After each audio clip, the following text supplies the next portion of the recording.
Hello, good evening. There has never been a president like Donald Trump, and at this point it's hard to see how there could be another one like him.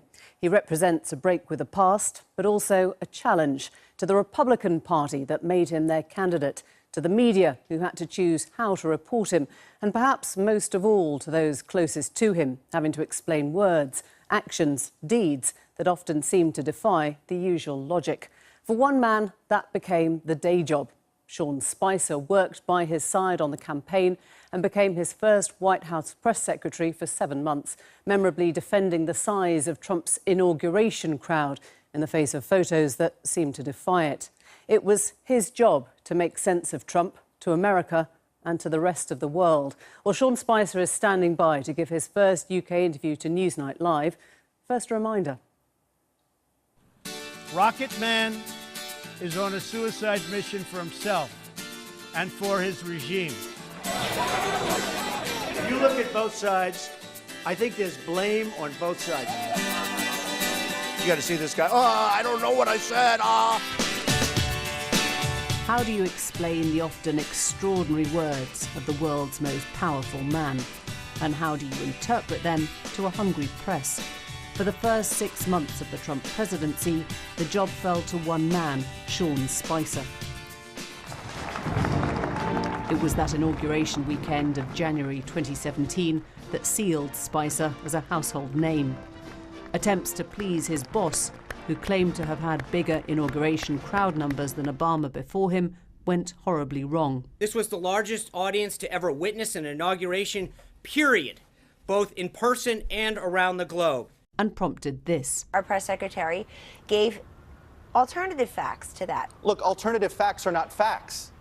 They're falsehoods. I came out here to punch you! It heralded a new era, one in which White House press secretaries would become fair game for relentless satire. Yeah, I said that wrong when I said it, and then you wrote it, which makes you wrong.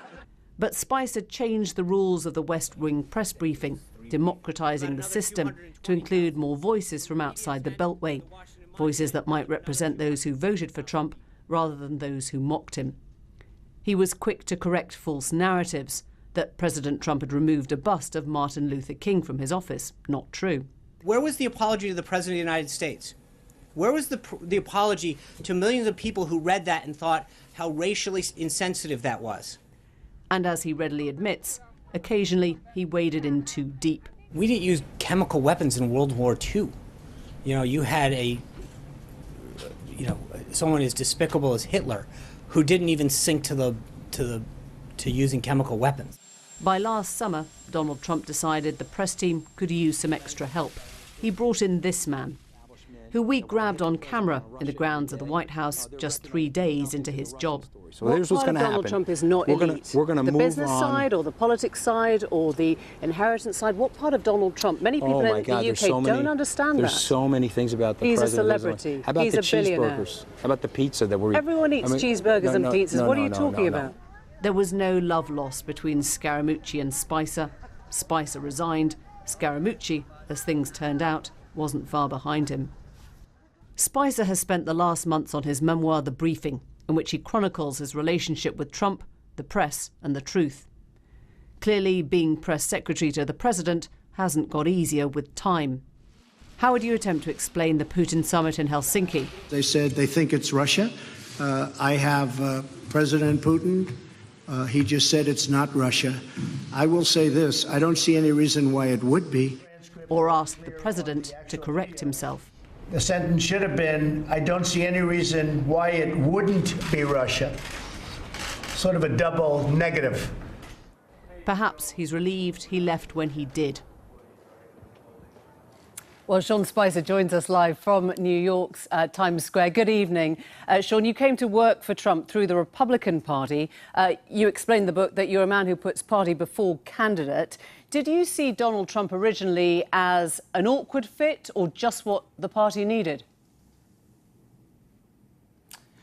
Well, thank you, Emily. You know, we had an unbelievable, talented group of individuals running to be president. A lot of politicians, former governors, current and former senators.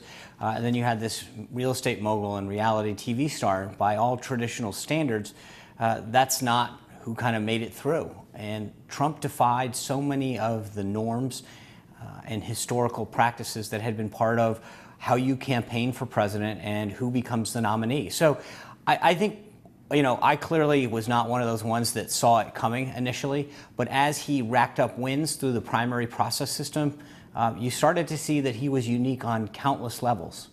You heard in that piece we just played 10 days ago, the world watched riveted, shocked, the Helsinki summit with Putin when President Trump chose to believe the Russian president over his own intelligence agencies. I wonder what was going through your mind as you were watching that. As I saw the tape of that happen, I was out traveling most of that day, and by the time I kind of caught up, the White House was clarifying the statement when I think it was the right thing to do. I think it's very clear that that Russia is not a friend of the United States. We need to, as the president has talked about, align ourselves where we have shared interests, whether economically or in terms of But I just want to push you on this because here he was, the American president, who was clearly saying he chose to believe the Russian president over his own intelligence agencies. 24 hours later, he said he misspoke. Someone presumably forced him to go back on camera. You tell me how that would work. Did somebody sit him down and say, that is so wrong, that is the worst thing any American president's ever said, you've got to change your mind? You know what, Emily, here's the thing. I don't know. And what I do know is that he did the right thing at the end. And I say that because having sat in that chair before where you're reacting a lot of times, it could very well have been him that said, wow, I didn't realize how this went down and I want to correct it. It could have been staff members coming in. I don't know, but I think that there's always this rush to judgment. And this is part of the reason, a good chunk of the book that I talk about. There are a lot of these instances that occur where everyone wants to pretend as though they know the inside of what happened and why things are happening. I don't know. I'm glad he did the right thing. I'm very pleased because I think that we need to make clear that what U.S. policy is and what we believe our relationship is with Russia. Weren't you? I mean, he's been called treasonous for saying that. Were you not horrified? Putin is accused of interfering with democracy, and the American president sides with him over his own intelligence agencies. It's breathtaking. Emily, like I said, I'm glad that he went out and clarified what he meant to say. I think that this rush to judgment, always figuring out with all due respect, telling me what I felt. I've been rather busy the last couple of weeks. I saw it happen. I saw them clean it up, and I thought, great. I'm glad that you recognize the need to be very clear about what your position is and what our relationship is vis-a-vis Russia. Okay, you make a fair point. I can't ask you to step into other people's shoes, but you can perhaps tell us about those first days in the White House where you found yourself defending the size of Donald Trump's inauguration crowd on the Mall. Right. Did you believe what you were saying then, that the physical crowd was bigger than Obama's? It was the biggest one ever? Well, first of all, to your point, I appreciate the stroll down memory lane in the clip. I'm very clear in the book that if there's a day that I think I would love a do-over on, it's that one. I set the die on that day for a lot of what was to come. I think what I was trying to do, and clearly not well, was change the focus from the number of people attending it to focus on the total audience that had watched it. And I thought we were on much safer ground there than trying to focus on the number of people in different areas of the National Mall here in Washington. I did not clearly do a very good job of that, and I talk about it in the book, what we were thinking and what the process was and how hurriedly it all came together. But there's no question that goes down as one of those days that I'd love a do-over. But nobody, Emily, was happy with me that day. So I wonder why you didn't stand up to the president in the first place and say, you're wrong about those crowd numbers. With respect, sir, you're wrong. I mean, that would have saved your skin straight away. Well, look, and part of this is to understand what was going on in terms of the totality of it. And you put it, thank you for putting it in the beginning of your package there. But what people miss is they look at that one day and they look at it in isolation and say, how could you have done this? Without understanding the mindset and the mentality that was going into that day. We had faced a press corps that was constantly undermining our ability in the campaign to run an effective ground game, an effective data operation. At every turn was saying, yours isn't good enough. Hillary Clinton's running a better operation. It's a better campaign. There's no way that you can compete with her. Time and time again through the through the campaign, we heard that. Then we heard similar kind of things during the transition. Then the night, as you referenced, right before, the day that we start, the president leaves the Capitol after being sworn in, signs all these executive actions and orders and talks about how he's getting to work for the American people. And what's the narrative? Not what he's been doing, but that the bust had been falsely removed, inflaming racial tensions here in the United States. And so if you constantly feel under attack, then you feel at some point in which you need to respond and say, enough of this. And when you hear the president and other supporters constantly see this narrative where we're being maligned and undermined in terms of the validity of our thing, it wears on you. It's just not good enough, though, because actually Donald Trump, as you well know, made stuff up long before he was a candidate. He made claims about Obama's birth certificate. He made claims that global warming was a Chinese invention. Is it any wonder that the press were braced to hear untruths? They'd known this man for years and they knew how he operated. What I want to come on to is Kellyanne Conway, your colleague. Wait. So with all due respect, are you arguing? But you put that in your package. They falsely accused him. So that's not talking about fact checking him. They falsely accused him the day before of removing a bust that was racially inflammatory. And you corrected that. Fair dues. They apologized to each other, which was very, very nice of them. Okay, listen, I want to talk about Kellyanne Conway. You look at it just from one angle. Right. But when Kellyanne Conway, and this is essential, I think, to your 7 months, she was your colleague, when she was trying to help you understand or talk through the crowd numbers, she used the term alternative facts. She used the term alternative facts. She was introducing a second version of the truth. How dangerous was that? Well, look, I think what Kellyanne was trying to do, and you rightly so, I think she was trying to help me. We went out. There was a 3-day weekend when we were having a tough time getting numbers nailed down and information from government offices because so many of them were closed. They had worked really hard for the inauguration. They weren't around on a 3-day weekend. And so we were calling around, and instead of using, we used Metropolitan Police Department numbers that we had gotten as opposed to information from the from the National Park Service. So what Kellyanne was trying to say is we were calling different agencies and different groups. She didn't say we're calling different agencies, we're trying to get the numbers. She said Sean Spicer used alternative facts. I know what she said. I'm trying to explain it. We all make mistakes, Emily. And I think one of the things that I talk about in this book, and I know you've read it, is there are things that I absolutely would love to do over or that I could have done better. I had to do them in front of millions of people, and I wish I could have done a better job. I get that. I am not sitting here saying I'm not without fault. I wish I could have done a better job.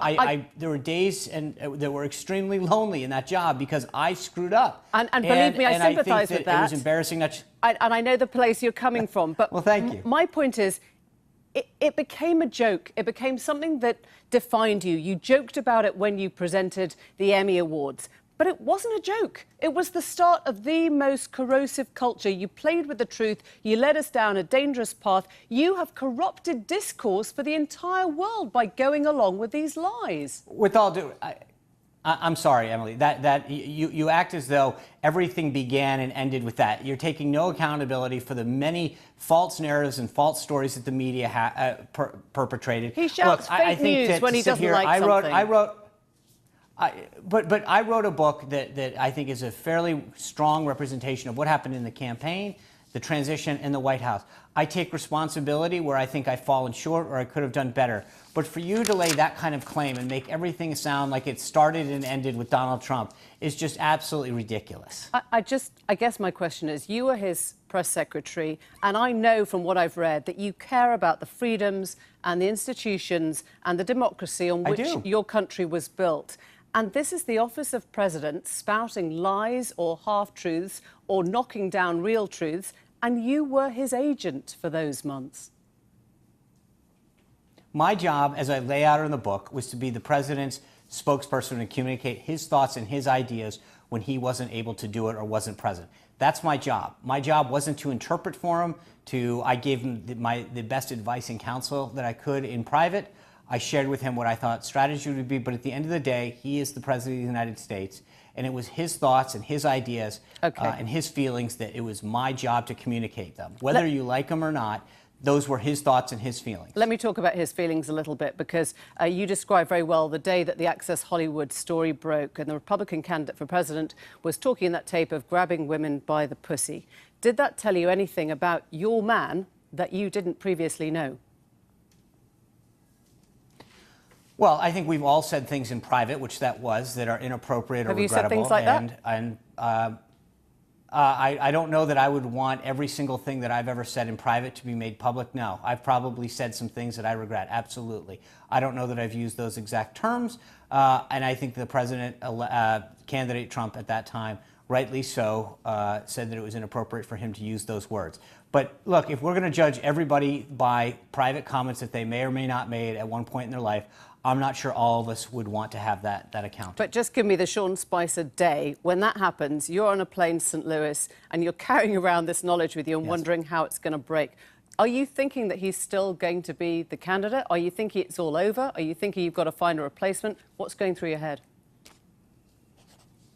Well, we're heading into that St. Louis debate when that came out. And I mean, politically, one of the things about Trump, and I talk about this a lot in the book, is that this guy has walked through political hurdles that would have left almost any other candidate for dead months ago. And he, time and time again, came out of it stronger. I think how we addressed that issue and how he handled it was paramount to his ability to succeed.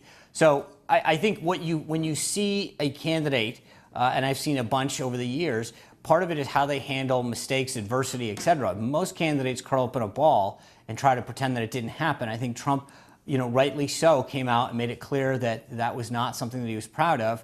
And I think that going into that St. Louis debate, he came out strong out of that thing. And so part of it is how he handled it, but it was a whirlwind of 24 hours where I think there was a lot of uncertainty on our side about how that would affect his ability to get elected. And if I go back to this idea of mistakes, adversity, or perhaps etc., a couple of other thoughts. You were heavily involved in the social media campaign. Did you notice suspicious activity at the time? Because Facebook believes approximately 126 million people were served a story by Russian government agencies. Did you question anything unusual? Did you see anything unusual? Did it freak you out? No. In fact, I wrote it in the book that on October 27th, the Department of Homeland Security called myself and two other senior staffers from the Republican National Committee to the department's headquarters to ensure that we understood that they understood that, like for decades, that there had been attempts to meddle in our election, but they had a strong grasp as to what the situation was, and that they asked us actually to, after the election, express our support for the integrity of the voting system. Because so it's, I don't know what. Sorry to interrupt. It does sound like, sorry. well, we know that the Mueller probe has led to multiple indictments now. It sounded today as if Trump is moving to try and shut down that inquiry. Is that something that you think he should do?